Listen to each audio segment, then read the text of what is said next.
Making English easy for everyone. Speak English with Jay and May. Hey, English learners. Welcome back to Speak English with Jay and May, your cozy little place to build your English confidence. I'm May. Hello, May, and hello, everyone. I'm Jay. May, how are you doing today? I'm doing really well, Jay. Actually, something funny happened to me this morning. I was texting my friend and I wrote, "It's a beautiful day, isn't it?" And she replied, "Wait, are you asking me or telling me?" Oh no! So even your friend got confused. Right. And that little phrase, "isn't it?" That's called a question tag. And today we're going to talk all about question tags, what they are, how to use them, and why they make your English sound so much more natural. Oh, I love this topic because I hear native speakers say things like, "You're coming, right?" Or, "That was good, wasn't it?" all the time. And I always wonder, how do they do that so easily? Exactly. And by the end of today's episode, you'll be doing it too. It's actually simpler than it sounds. Okay, I'm excited. But first, May, can you remind everyone about something important? Oh, yes. If this podcast is helping you learn English, please subscribe to our channel, turn on the notification bell, like this episode, and share it with a friend who's learning English too. It really means the world to us. It really does. Okay, May, so let's start from the very beginning. What exactly is a question tag? All right, so imagine you already believe something is true, but you just want a little confirmation from someone. Like you're saying, "Hey, I think this is right. Agree with me?" That little add-on at the end, that's the question tag. Oh, so it's like you already have an answer, but you're just double-checking? Exactly. Like if I say, "It's hot today, isn't it?" I already feel the heat. I'm not really asking a big question. I just want you to nod and say, "Yes, it really is." Oh, that makes so much sense. So question tags are at the end of a sentence. Yes, always at the end. The main sentence comes first, and then the little question tag follows. Think of the main sentence as the body, and the question tag is like the tail. The tail. Okay, that's a cute way to think about it. And here's the key rule. This is where it gets interesting. If the main sentence is positive, the question tag is negative. And if the main sentence is negative, the question tag is positive. Wait, so they always go opposite? Always opposite. Like a seesaw. One side goes up, the other goes down. Okay, can you give me an example? Sure, she is a doctor, isn't she? The main part is positive. She is a doctor, so the tag flips to negative, isn't she? See the opposite? Oh, is becomes isn't. That's the flip. Exactly. Now let's try the other way. He isn't here, is he? The main part is negative, isn't here, so the tag becomes positive, is he? Opposite again. Oh, wow, so it's like a math rule. Positive becomes negative, negative becomes positive. You got it. And once you see the pattern, it becomes almost automatic. Okay, but May, how do I know which helping verb to use in the tag? Like, why did you say isn't she and not doesn't she? Great question. The tag always uses the same helping verb as the main sentence. So if the sentence uses is, the tag uses is or isn't. If the sentence uses can, the tag uses can or can't. Oh, so I just borrow the verb from the main sentence? Borrow. Yes, that's a perfect way to say it. You borrow the helping verb and flip it. Okay, let me try. They can swim, can't they? Perfect. You got it on the first try. Yes. Okay. What about sentences with do, like simple present tense? She likes coffee.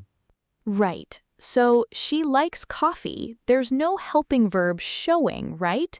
But hidden inside is does, so the tag becomes doesn't she? Full sentence, she likes coffee, doesn't she? Oh, so even when I don't see a helping verb, it's still hiding in there. Exactly. In simple present, it's do or does. In simple past, it's did. They're hiding, but they show up in the tag. She liked coffee, didn't she? Like that? Perfect. See, you're already getting it. This is actually fun. It's like a little puzzle at the end of every sentence. Yes, a tiny grammar puzzle. And here's where things get really interesting. Question tags aren't just about grammar, they're also about feeling. Wait, what do you mean by feeling? So, depending on how you say the question tag, it can mean different things. If your voice goes down at the end, you're pretty sure about what you said. You just want agreement. Like you're just checking, but you already know the answer. Exactly. But if your voice goes up at the end, you're genuinely not sure. You're really asking. Oh, so the same words can mean different things based on how I say them? Yes, that's the magic of question tags. You're coming to the party, aren't you? Said with a falling voice means I'm pretty sure you're coming, just confirm. But said with a rising voice, it means I'm not sure at all, please tell me. Wow, so it's about the music of your voice, not just the words. Beautifully said. English has so much music in it. Okay, May, I have another question. What happens when we use I am in the sentence, like I am right? What's the tag? Oh, this is one of my favorites.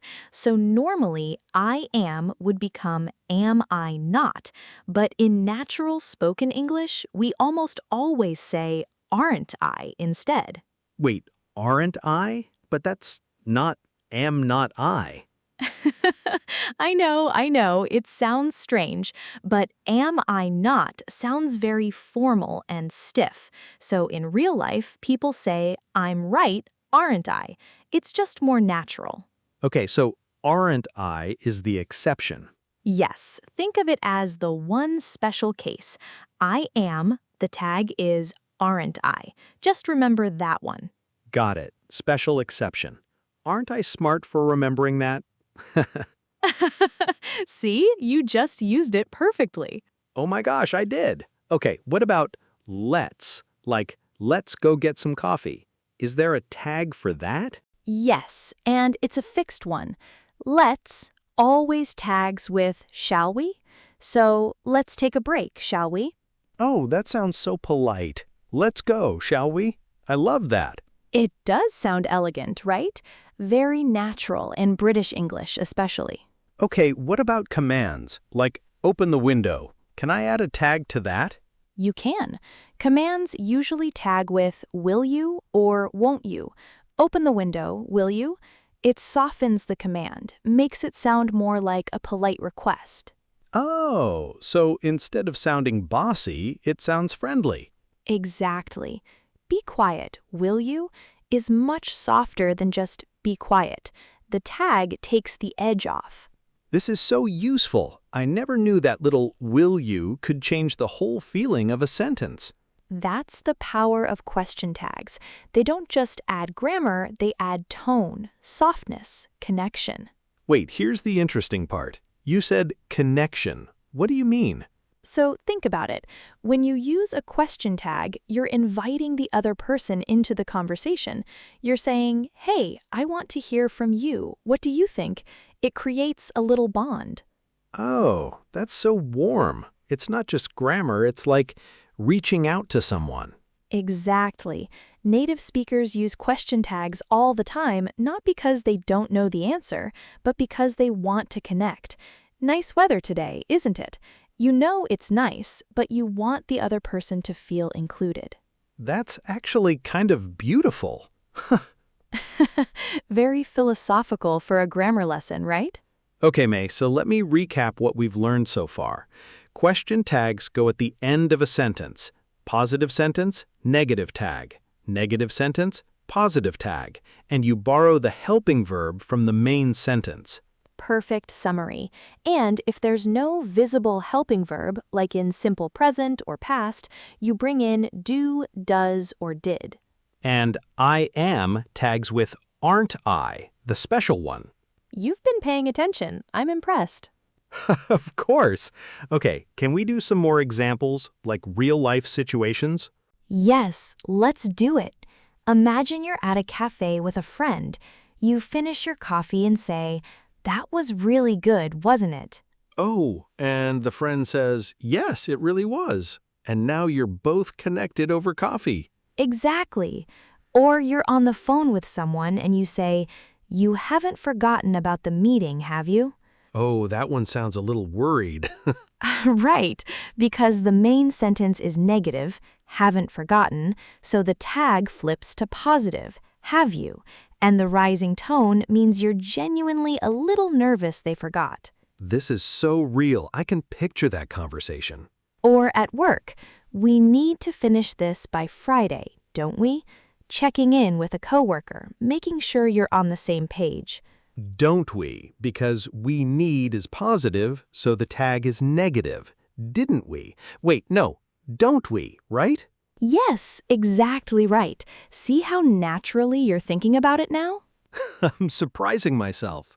And one more. This one comes up a lot. When you're not sure about something and you want to check, you've been to London before, haven't you? Positive main sentence, so negative tag. Haven't you? And if my voice goes up, I'm genuinely asking. If it goes down, I kind of think they have been. Exactly. You've completely got this. Okay, but wait, what if I make a mistake, like use the wrong tag? Will people not understand me? To be honest, most of the time people will still understand you perfectly. The meaning comes through even if the tag is a little off, but using the right tag makes you sound confident and natural. So it's okay to try even if I'm not 100% sure. Always okay to try. That's how you get better. No one judges someone for trying to speak well. That's really reassuring. I think a lot of learners are scared to use grammar like this because they're afraid of making mistakes. And I totally understand that feeling. But here's the thing. Question tags are actually a great way to sound more natural even at an intermediate level. Even a simple right at the end of a sentence works as a tag. Oh, right counts as a question tag? It's an informal one, yes. That was a great movie, right? Very casual, very common. If you're nervous about the full grammar structure, just throw in right at the end. That's like a beginner cheat code. Exactly. Start with right, and as you get more comfortable, graduate to isn't it, and doesn't she, and haven't they. This is so practical. I love this episode. Me too. And you know what makes question tags really fun? You can also use them to be a little sarcastic, in a playful way, of course. Wait, sarcastic? You mean like teasing? Yes, like if your friend says they can cook and then burns the toast, you can say, "Oh, you're a great cook, aren't you?" with a big smile. Oh no, that's so funny. The words are positive, but the meaning is the opposite. That's sarcasm, and native speakers use question tags this way with close friends all the time. It's playful, not mean. So context really matters, right? Always. Tone and context are everything. The same question tag can be sweet, curious, nervous, or funny, depending on how you say it and who you're talking to. English is so layered. I feel like every time I learn something new, there's another interesting level underneath it. That's what makes it so rich, and that's exactly why we make this podcast every single day, to help you explore those layers, one episode at a time. Okay, before we wrap up, can we do a super quick practice round? Like, you say a sentence and I make the tag. I love this idea. Okay, ready? She works at a hospital.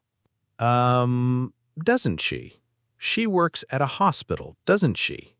Perfect. Next, they haven't called back. Negative sentence, so positive tag. Have they? They haven't called back, have they? Excellent. One more. Let's try again. Oh, fixed one. Shall we? Let's try again, shall we? You are on fire today. I feel so confident right now. Question tags are actually not scary at all. And that's exactly what we want you to feel. Every person listening right now. Question tags are your friends. They make you sound natural, warm, and connected when you speak English. If you enjoy learning with us, please don't forget to subscribe, like, and share this episode with someone who's learning English. Every share helps us reach more learners around the world. We appreciate every single one of you. You show up every day, you try, you learn, and that takes real courage. We see you. Before we go, we have a fun question for you. Try making your own question tag sentence and drop it in the comments below.